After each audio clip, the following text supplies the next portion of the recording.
Hi నమస్తే అందరూ ఎలా ఉన్నారు? చాలా బాగున్నారనుకుంటాను. కామెంట్ సెక్షన్‌లో పెట్టండి మీరెలా ఉన్నారన్నది. నిన్న నేను ఒక కామెంట్ చదివానండి. ఏంటంటే దట్ పర్టిక్యులర్ పర్సన్ అనమాట. ఏంటంటే ఇంటర్వ్యూస్ ఇచ్చేటప్పుడు నర్వస్‌గా ఫీల్ అయ్యేవాళ్ళు. సో, అలాగా 2, 3 టైమ్స్ రిపీట్ అయ్యేసరికి ఇంక ఇంటర్వ్యూ ఇవ్వడం అనేది మానేసారనమాట. Now they are jobless. ఎంత బాధగా ఉంటుందండి. ఇంగ్లీష్ రాకపోవడం అనే ఈ ఒక్క స్కిల్ ల్యాక్ అవ్వడం వల్ల మనం ఒక జాబ్ లేకుండా అయిపోయామంటే చాలా బాధగా ఉంటుంది కదా! సో, ఈ వీడియోలో అయితే నేను మీకు కొన్ని టిప్స్ అనేవి ఇస్తా. ఎందుకంటే వాళ్ళు ఏమని చెప్పారంటే first of all interview face చేసేటప్పుడు చాలా నర్వస్‌గా ఉంటుంది. ఇతరులతో మాట్లాడాలి, ఇంగ్లీష్‌లో మాట్లాడాలి అన్నప్పుడు టెన్షన్ వచ్చేస్తుంది. నర్వస్‌గా ఫీల్ అవ్వడం, హెసిటేషన్‌గా ఫీల్ అవ్వడం జరుగుతుందనమాట. ఫస్ట్ నేనేం చెప్పాలనుకున్నానంటే మీ అందరూ గుర్తుంచుకోవాల్సిందేంటంటే అది కామన్. యెస్. చాలా కామన్. మీకే కాదండి. ఇప్పుడు నేనే ఉన్నాను. ఒక వీడియో స్టార్ట్ చేసే ముందు నాకు టెన్షన్ వస్తుంది లైట్‌గా. ఎలా మాట్లాడతాను అన్నది. కానీ ఒక్కసారి రికార్డ్ బటన్ అనేది ప్రెస్ చేశాక, స్టార్ట్ రికార్డింగ్ బటన్ ప్రెస్ చేశాక, నేనింకా మాట్లాడుతూ ఉంటాననమాట. దీని అర్థం ఏంటంటే, మీరు ఆ పని చేసే వరకే మీకు ఆ భయం ఉంటుంది. సో, నేను మీకేం చెప్పాలనుకున్నానంటే, మీరు ఇంటర్వ్యూస్ ఇవ్వడం ఆపకండి. మాక్ ఇంటర్వ్యూస్ లాంటివైనా ఇస్తూ ఉండండి. మీరు ఎన్నిసార్లు ఇంటర్వ్యూని ఫేస్ చేస్తే, ఎన్నిసార్లు పబ్లిక్‌ని ఫేస్ చేస్తే ఇంగ్లీష్ మాట్లాడడంలో, మీకు ఆ హెసిటేషన్ ఫీలింగ్ అనేది, ఆ నర్వస్‌నెస్ అనేది అంత తగ్గుతుంది. మనం ఏమనుకుంటూ ఉంటాం, ఇంతే ఇంక నా వల్ల కాదు అని వదిలేస్తూ ఉంటాం. రైట్? అలా చేయకూడదు ఎప్పుడునా. మీరు ఒక పని చేసేటప్పుడు మీకు ఒక అడ్డు అనేది కలిగిందంటే దాన్ని ఎలాగ అధిగమించాలో ట్రై చేయాలి. అంతేగాని అక్కడే మనం ఆగిపోకూడదు. ఓకే? సో, మీరు ఫస్ట్ ఇదైతే గుర్తుపెట్టుకోండి. ఇది చాలా కామన్ అన్న విషయం గుర్తుపెట్టుకోండి. ఎవ్వరైనా మీ సిట్యుయేషన్‌లో ఉంటే ఆ నర్వస్‌నెస్ అనేది అలానే ఫార్మ్ అవుతుందనమాట. సో, నా ఫస్ట్ టిప్ ఏంటంటే మీరు ఎక్కువ సార్లు అటువంటి సిట్యుయేషన్స్‌లో ఉండడానికి ట్రై చేయండి. మీ కొలీగ్స్‌ని ఇంటర్వ్యూ చేయమని అడగండి. ఓకేనా? ఇలా చేయడం వల్ల మీకు ప్రాక్టీస్ అనేది అవుతుంది. మీ కొలీగ్స్‌తో ఇంగ్లీష్‌లోనే మాట్లాడడానికి ట్రై చేయండి. ఓకేనా? మీ ఫ్రెండ్స్‌కి చెప్పండి ఇంగ్లీష్‌లో మాట్లాడదాం ఈ రోజు నుండి మనమని. ప్రాక్టీస్ చేయండి వాళ్ళతో. రైట్? అండ్ సెకండ్ థింగ్ ఏంటంటే ఓవర్ థింకింగ్ అండి. మీరు చాలా ఎక్కువ ఆలోచించేస్తున్నారు. ఇంగ్లీష్ అనేది ఒక లాంగ్వేజ్ అండి అంతే. నాకు తెలిసినంత వరకు ఇంగ్లీష్ వచ్చినా రాకపోయినా మీకంటూ ఒక స్కిల్ ఉంటుంది కదా! మీకంటూ నాలెడ్జ్ ఉంది కదా! ఆ నాలెడ్జ్‌తోనే మీరు సగం గెలిచేశారు ఆల్రెడీ. ఇంటర్వ్యూలో ఇంగ్లీష్ వచ్చినంత మాత్రాన నాలెడ్జ్ ఏం లేకపోతే ఇంక మీరేం మాట్లాడతారు? రైట్? మీకు నాలెడ్జ్ ఉంది. కాకపోతే వర్డ్స్‌ని అలైన్ చేయలేకపోతున్నారు. సెంటెన్స్‌ని ఫార్మ్ చేయలేకపోతున్నారు. ఇంగ్లీష్‌లో ఫ్లూయెంట్‌గా మాట్లాడలేకపోతున్నారు. ఇది ఒక స్కిల్ అనమాట. ఓకే? మీ నాలెడ్జ్ అనేది మీకు ఆల్రెడీ మీ చేతిలో ఒక ఆయుధం ఉంది. దానికి మీరు పదును పెట్టుకోవాలి. ఇంగ్లీష్‌ని యాడ్ చేయాలి. అదొక్కటే గుర్తుపెట్టుకోండి. ఇంగ్లీష్ అనేది జస్ట్ లాంగ్వేజ్ అంతే. మీకు ఆల్రెడీ తెలియాల్సిందంతా మీకు తెలుసు. ఇది జస్ట్ మీకున్న స్కిల్‌ని యాడ్ చేస్తుందనమాట. ఓకే? ఫైర్‌కి ఫ్యూయల్ యాడ్ చేసినట్టు మీ నాలెడ్జ్‌కి ఇంగ్లీష్‌ని మీరు యాడ్ చేస్తే మీకు ఇంకా మంచిగా ఇంటర్వ్యూలో సెలెక్ట్ అవ్వడమో, లేకపోతే పబ్లిక్ స్పీకింగ్‌లో బాగా మెప్పు పొందడమో జరుగుతుంది. సో, ఇంగ్లీష్‌ని ఎప్పుడు కూడా ఒక లాంగ్వేజ్ లానే ట్రీట్ చేయండి. ఓకేనా? ఇంగ్లీష్‌కో హైప్ ఇచ్చేసి, ఇంగ్లీష్ రాకపోతే నాకు ఇంటర్వ్యూలో నేను క్వాలిఫై అవ్వను, నన్ను హైర్ చేసుకోరు, ఇటువంటి ఓవర్ థింకింగ్, ఇటువంటి ఆలోచనలన్నీ పక్కన పెట్టేయండి. Okay? And next third thing ఏంటంటే బాగా ప్రాక్టీస్ చేయండి. ఓకే? ప్రాక్టీస్ అనేది మీ ఇంగ్లీష్ స్పీకింగ్ స్కిల్ కావచ్చు, లేకపోతే మీరు ఇంటర్వ్యూలో ఎటువంటి టైప్ ఆఫ్ క్వెషన్స్ అడుగుతారు అన్నది అంచనా వేసి ప్రాక్టీస్ చేయడం కావచ్చు. ఏదైనా అవ్వచ్చు. ఫర్ ఎగ్జాంపుల్ ఇప్పుడు చెప్తున్నాను. ఏ ఇంటర్వ్యూలో అయినా కామన్ క్వెషన్స్ ఏంటండి? Tell me about your self. So, ఈ క్వెషన్‌కి మీరు ఎంత అద్భుతంగా ఆన్సర్ రాసుకోవచ్చు. ఒకవేళ ముందుగా మీరు ప్రిపేర్ అయితే ఇంకా ఫీలింగ్ మీకుండదు కదా! నర్వస్‌నెస్ అనే ఫీలింగ్ ఫస్ట్ క్వెషన్‌తోనే మీరు నర్వస్‌గా ఫీల్ అవ్వరు కదా! ఎందుకంటే మీకు తెలిసిన క్వెషనే కదా అది. సో, ఏంటంటే create some questions for your self regarding your field. Okay? And ఇంకా ఒక కామన్ క్వశ్చన్ ఏ ఇంటర్వ్యూలోనైనా అడిగేది ఏంటి? What are your weaknesses and strengths? Right?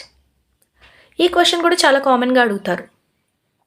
ఈ క్వశ్చన్‌కి కూడా మీరు ఆన్సర్స్ కొన్ని పర్టిక్యులర్ క్వశ్చన్స్ ఉంటాయండి. మీ ఫీల్డ్ మీరు బీటెక్ చేశానంటున్నారు.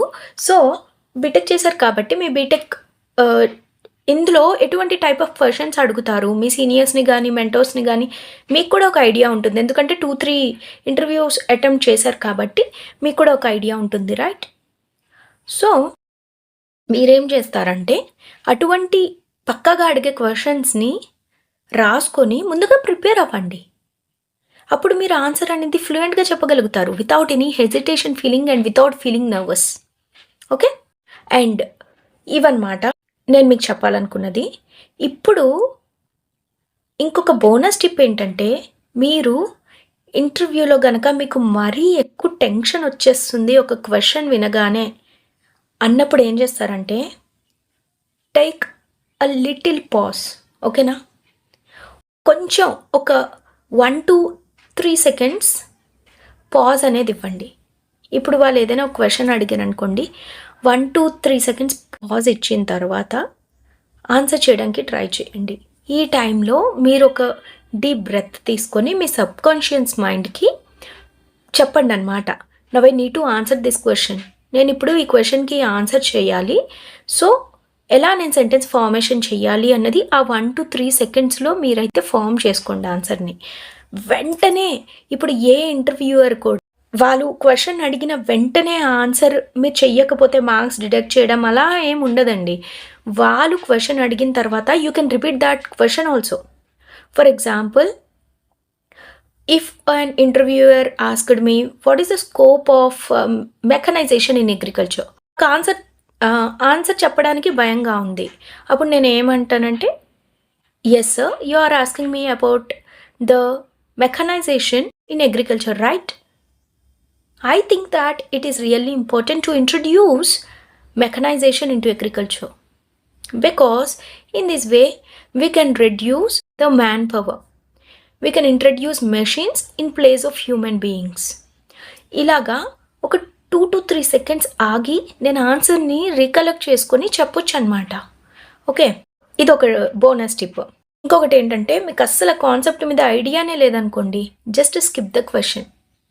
ఇప్పుడు మీకు ఒక ఇంటర్వ్యూలో ఒక అరగంట అడిగారు అనుకోండి, అందులో మహా అయితే ఒక 10-12 క్వశ్చన్స్ అడుగుతారు, రైట్? ఆ 10-12 క్వశ్చన్స్ ప్రతిదీ మీరు ఆన్సర్ చేయాలని ఏమీ లేదు కదా.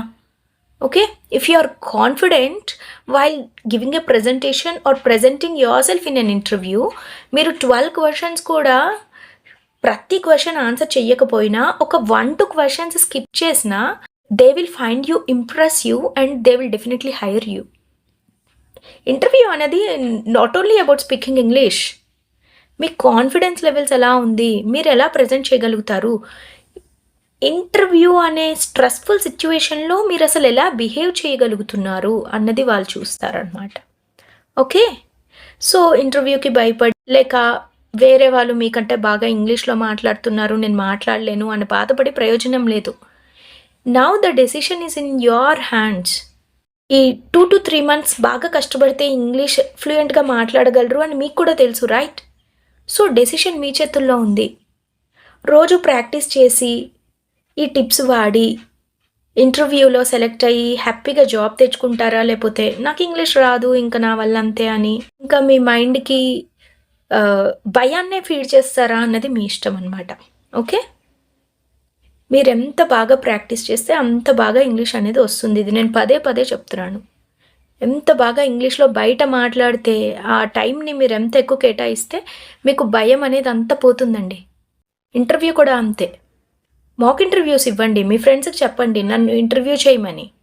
ఓకే, అండ్ లాస్ట్గా ఏం చెప్పాలనుకుంటున్నానంటే, నెమ్మదిగా మాట్లాడండి. ఇంటర్వ్యూలో ఫాస్ట్గా మాట్లాడేయొద్దు. నేను కూడా ఇప్పుడు యాక్చువల్గా ఫాస్ట్గా మాట్లాడుతున్నాను, but in an interview I slow down.